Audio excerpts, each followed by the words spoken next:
Aminareo any havana ny fahasoavana sy ny fiadanana fa amin'Andriamanitra ray sy Kristy Tompontsika. Amen. Ny filazantsara araka ny Lioka toko 10, ny andininy 20 ka hatramin'ny 70 no akatsika aza ho hafatra izao zay Totiteny ravahana hira moa zany arahantsika amin'ny antoko-pihira feo sy ako. Lioka toko 10 andininy 20 ka hatramin'ny 70. Tantaran'ilay lehilahy anankiray mpahay lalàna, zany hoe mahay ny tenin'Andriamanitra, mahay soratra masina, zay nanantiona an Jesoa, te ahazo ny fiainana mandrakizay, te hanamarina ny tenany, ka dia nakafanahy an Jesoa ity lehilahy anankiray mpanorad-dalàna ity. Mahay tenin'Andriamanitra. Rehefa nanontanian Jesoa izy manahoana ny famakiana ny soratra masina, ahoana ny filazan'ny lalàna, dia voalazany hoe hainy tsara, tiavany Jehovah Andriamanitrao amin'ny fonao rehetra sy ny herinao rehetra ary ny sainao rehetra. Inona ny faharoa? Tiavany namanao tahaka ny tenanao. Ny Jesoa dia mpahay lalàna dia mahay an'izany tsara, manao tsenjery an'izany. Ary zany lalàna zany dia hoentiny ataony anaty filakitera, anaty boaty kely zay, hoentiny isan'andro san'andro mandeha amin'ny androm-piainany dia mahalala an'izany izy. Fa saingy hainy fotsiny zany fa tsy nampiariny. Koa alohan'ny aderantsika ry havana ary amin'ny fizarana voalohany, nanao hira roa avy hatrany fiterana an'Andriamanitra ireto atoko-pihira ireto. Ny asan'ny tenin'Andriamanitra moa loha hevitra zay enantsika ao anatin'izany. Tenin'Andriamanitra zay mamerina atsika ho amin'ny tena fahamarinana, mampitodika atsika hijery ny hafa. Zany tenin'Andriamanitra zany. Koa idirantsika amin'ny fizarana voalohany ary dia anao hira avy hatrany iderany Tompo ireto antoko-pihira.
inona no asan'Andriamanitra eo amin'ny fiainantsika. Voalohany ry havana dia n'Andriamanitra dia mampitodika antsika hijery ny hafa, mampitodika antsika hijery ny hafa. Io tenin'Andriamanitra io mpahay lalàna no miresaka eto, maka fanahan Jesoa. Eto zany dia ilay mpanontany indray no niatrika fanontaniana. Ataoko valy teny tsotra ny tokony ho azony dia nivaliany Jesoa, inona no voasoratra ao amin'ny lalàna. Io le fanontaniana, nisatriana fanontaniana. Ny lalàna e dia tsy iza fa ny soratra masina. Inona ny voasoratra ao amin'ny lalàna, manahoana ny famakinao azy.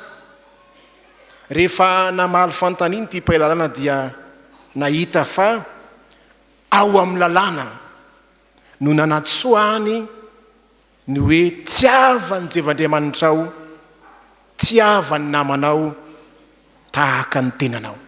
Ao amin'ny tenin'Andriamanitra, ao amin'ny lalàna ry havana no ahafantaratsika izany fitiava-namana izany.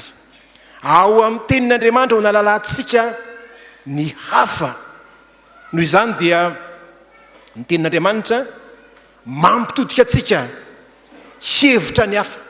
Zany tenin'Andriamanitra zany mahatonga atsika tsy hijery ny tenantsika fotsiny, zany tenin'Andriamanitra zany, fa jereo tsara fa ilay mpahay lalàna eto dia nikatsaka ny ho azy, ny ho aviny, ny fiainany. Zao ny teniny hoe inona no ataoko andovako ny fiainana mandrakizay. Inona no ataoko andovako ny fiainana mandrakizay? Zany hoe ny tenany ihany ny fantany, zay ataony zay azony fiainana mandrakizay, zay ny namay azy. Rehefa nasain'i Jesoa nilaza ny fahitany lalàna izy ka nitanisa ny tenin'Andriamanitra dia nahita fa hay tsy asa ho an'ny tenany loatra ny voalaza ao amin'ny tenin'Andriamanitra, fa ho an'Andriamanitra sy ny hafa ihany koa. Tiavany Jehovah Andriamanitrao, tiavany namanao. Ry havana manala amin'ny Tompo, hatraiza ny fiasan'ny tenin'Andriamanitra ao amintsika. Mahay tsy enjery ny tenin'Andriamanitra tsika indray, fa mitodika any amin'ny hafa ve zany. Ny fialana amin'ny fitiavan-teny no anam-porofona ry havana, fa iasan'ny tenin'Andriamanitra itsika mijery ny hafa. Ny moa zany fitiavana n'Andriamanitra zany, fankatoavana ny sitrapon'Andriamanitra. Iny moa zany fitiavana namana zany, fitadiavana izay ahasoa ny namana. Zany hoe tsy lara-pahamehana loatra teo amin'i Jesoa, zany hoe nahay tsy enjery ny tenin'Andriamanitra zany nefa tsy nampiarina. Koa amafiso ny fianarana ny soratra masina, fianarana ny tenin'Andriamanitra, mba hahatonga atsika tsy ho tia tena fa ho tia ny hafa ihany koa. Satria ny tenin'Andriamanitra dia mahatonga atsika hihevitra ny hafa. Velona ho an'ny hafa isika kristianina, velona hitia an'Andriamanitra sy tia namana. Hoy ny volazan'ny apôstôly Paoly manao hoe aoka tsisy olona hitady zay asoa ny tenany fa ny asoa ny namany. Esory ny lainga samy milaza ny marina amin'ny namany avy ianareo. Aoka samy ale mifanahy amin'ny namany avy ianareo. Aoka samy anao namany mihoatra noho ny tenany. Zany ny verimberina ao anatin'ny tenin'Andriamanitra. Asa samy hevitra zay azy ihany, fa samy ny namany koa. Io tenin'Andriamanitra io mampitodika atsika hijery ny hafa io, fa tsy ny mamay antsika dia ny tenantsika ihany, lendre ny tenantsika ihany. Fa na mivavaka ngentsika dia zao no nataontsika rehefa nampanarany Tompo manao hoe renay zay omeo anay an'io zay anasaza ho anay. Fa tsy Andriamanitra rehefa ampy ny ho ahy dia tsy maninona fa aleo ny hafa aleo any, fa mampitodika atsika hijery ny hafa. Io tenin'Andriamanitra io hatraiza ry havana malala amin'ny Tompo. hatraiza ny fijerevantsika ny hafa, ny fitiavantsika ny hafa. Hiditra fizarana faharoa isika ravana. Ny fizarana faharoa dia aorian'ny hira roa indray izay ataon'ny antoko-pihira. Ny ten'Andriamanitra manosika atsika hanampy ny mila vonjy. Famerenan'i Jesoa Kristy ity mpahay lalàna ity indray ho amin'ny fiainana tena izy no ambara atao amin'ny fizarana faharoa.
Ny ten'Andriamanitra manosika antsika hanampy ny mila vonjy. Ity mpahay ity ry havana dia mody tsy te halala ny atao inona moa ny atao hoe namana. Izay izy ary no namako izy. Ny saika ionina fotsiny ty mpahay ity ny amin'ny fanamarina tena sy ny fahaizana ara-tsaina ny soratra masina. Dia nitarihan'i Jesoa izy. Jesoa niezaka nandresy lahatra azy, hanala azy amin'izany fombany zany. Tahaka n'Andriamanitra zay niezaka namerina ny Israely. Israely lehilahy zany hoe lasa nanaraka lehilahy hafa tany ny Israely. Dia nahazo karama vany, dia nahazo lasa nampirafy tany le nampany bala. Dia Andriamanitra tia amerina azy. Dia hoe nanao teny malefaka nafinaritra azy hoe averin'Andriamanitra tahaka ny tovavy voapakarina ny ray. Zay le Jesoa teo voky vadiko mandrakizay anao Israely. Andriamanitra te amerina ny Israely. Anao teny malefaka mahafinaritra azy azy la hoe teny malefaka eo ambonin'ny fony. Zay ny tena dikany. Le hoe la tahaka ny tambotambon'ny lehilahy zay mitory fitiavana amin'ny vehivavy. Mamerina le fitiavana voalohany tahaka zany resaka Jesoa eto te amerina ity mpailalanta izy ho aminy atao hoe tena fiainana kristianina, ny tena fiainana araka ny sitrapon'Andriamanitra. Dia ny tantarainy azy sy ny fanoharana any amin'ilay Samaritana tsara fanahy, lehilahy jiosy anankiray avy any Jerosalema ho an'ny Jeriko, izay tratrany mpanendaka moa ny voalaza azy, azo ny jiolahy naboridany ary noratrainy ary saiky maty. Kanefa nandalo izy ny mpisorona, nandalo ny levita, dia nanao tazan-davitra fotsiny, tsy mba nanana fo honena ity olona mila famonjena ity. Ny mahagaga dia zao ny hoe mahagaga samy jiosy, samy mpiray firenena, zareo ara tsy mifamonjy. Toa nanao ara-pomba fotsiny ny fivavahana sy ny fandianana any an-tempoly, fa tsy mahay mifamonjy, tsy mahay mifanavitra amin'ny andro sarotra. Fa ity Samaritana ity hafa firenena, fantatsika tsara fa ny jiosy sy ny Samaritana dia mpifahavalo, fa ny fahavalon'ny jiosy indray no indro nianitra azy. Voalaza hoe honena azy izy dia nameny feriny, dia nitondra azy tamin'ny ampondrany, nametraka azy tao amin'ny tranom-bahiny, tsy nandao azy mandra-paharainan'ny andro, nando ny volalany rehetra. Dia nary roa moa zany hoe depansa ao anatin'ny 2 andro, karaman'olona 2 anatin'ny 2 andro, zay no nomeny. Ary mbola vonona iantoka izy ny fahasitranany manontolo. Zany nataon'ity lehilahy Samaritana zay verina fahafahavalo. Rano marina dia niditra izy ihany Samaritana tio ny mpandeha. Raha fijery maha olombelona, satria mpifahavalo reo. Raha tonga tany amin'ny trambahiny dia voalaza ny hoe olona mpifahavalo naniny no famonjy tahaka an'izao. Mety tsy tia halala hoe ianao no namono an'io sy ny sisa, fa tena nataon'ilay Samaritana zany fitiavany zany, satria olona mpifahavalo isika. Ny fahavalo ndray azy no niantra ny jiosy. Tena tanteraka eto ny asa fiatrana, tsy asa ala safay, fa na dia rahalany aza na dia namany aza naratra tahaka an'io dia nona fa toy izay nataony ihany, nataony tamin'io jiosy io nataony tamin'izany, na dia namany akaiky na dia rahalany aza, tsy nanao afakoatran'izany izy. Tena fitiavana. Dia hoy ny fanontanian'i Jesoa eto hoe iza moa ny naman'ilay azo ny jiolahy?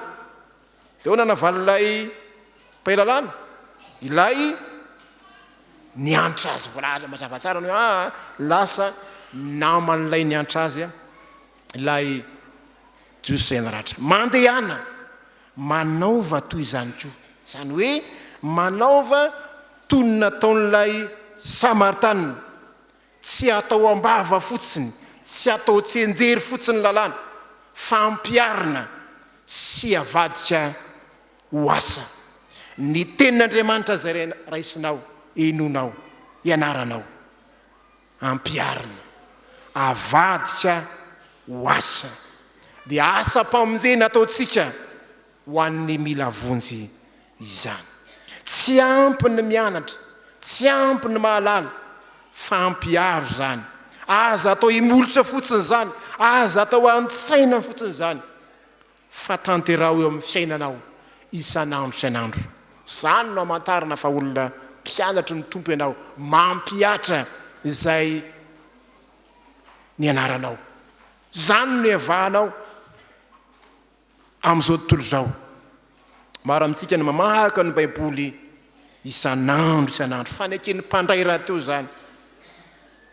Maro ny miaino ny Totiteny, manaraka fampianarana, mianatra tenin'Andriamanitra sekoly Alahady, ampy zany, tsy ampy zany avana malala, fa ampiaro zany. Ampiaro amin'ny fiainanao andavanandro zany. Mampirisika anao ny tenin'Andriamanitra hamonjy, hanafaka ireo mila vonjy, mitaona antsika hanampiny mila vonjy, indrindra amin'ny andro sarotra ankehitriny ny tenin'Andriamanitra. Tsy voatery olona maratra ihany, maro ny endrim-pijaliana izay miatra amin'ny fiarahamonina ankehitriny, jereo no manodidina anao.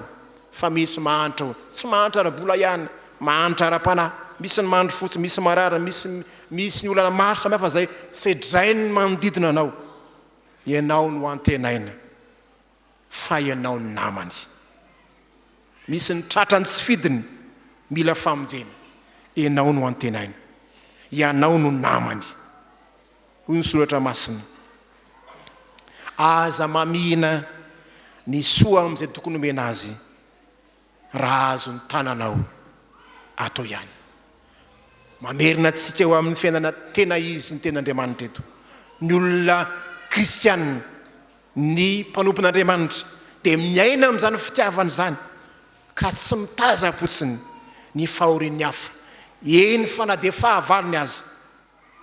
Voalazany hoe tiavany namanao tahaka ny tenanao, tiavany fahavalonareo ny Tompo. Nampiarin'ilay Samaritany zany, na dia tsy jiosy azy izy, nampiariny ny maha-kristianina. Ry havana rehetra amin'ny Tompo, tena rivotra iainantsika ny fitiavana ny asa soa, asa tsy vokatry ny hena maso, na fialana fotsiny amin'ny fanenjehan'ny eritreritra, fa asa teren'ny fitiavana. Satria efa nitiavan'Andriamanitra fatratra isika, dia tokony ho tian'ny hafako tahaka ny tiavantsika ny tenin'Andriamanitra. Mamerina ho amin'ny fahamarinana ny Tompo. Zany ny fiainana kristianina ry havana. Olona mahay sy mahalala tenin'Andriamanitra sady mampiatra izay tadiavin'ny Tompo. Tsy ilaina ny olona mety tsara vilatsihy ka miseho ety ivelany ho kristianina, mpahay lalàna, mpahay soratra masina tahaka ny fariseo, levita, mpanoradalàna zay verina fa olona ambony teo amin'ny fiangonana ange zany tamin'ny fotoanandro. Fa ny olona zay miasa, mijery ny fiarahamonina, mampiatra ny tenin'Andriamanitra izay no raisiny. Zay no ilain'ny Tompo. Mamerina antsika eo amin'ny tena fiainana kristianina ny Tompo. Koa mandriana dia manaova toy ny ataon'ilay Samaritany. Aza mijery, aza amin'ny fitavan'olana vanasa soa, fa na iza na dia fahavalonao azy. Fa raha manao izany anao ny tenin'Andriamanitra dia hanambatra vainafo eo an-dohany, zany hoe homenatra izy vainafo kenatra ny tinambara amin'izany. Na dia ny fahavalonao azy, tahaka ny Samaritany, dia ny tiaviny zany no karakaraina. Zany ny fialana amin'ny fitiavatena, fa fiterina kosa ny hafa. Hira farany ataon'ny atoko-hira amarana an'izany ten'Andriamanitra zany.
Andriamanitra irery ny voninahitra ho amin'izika kosa ny fiainana.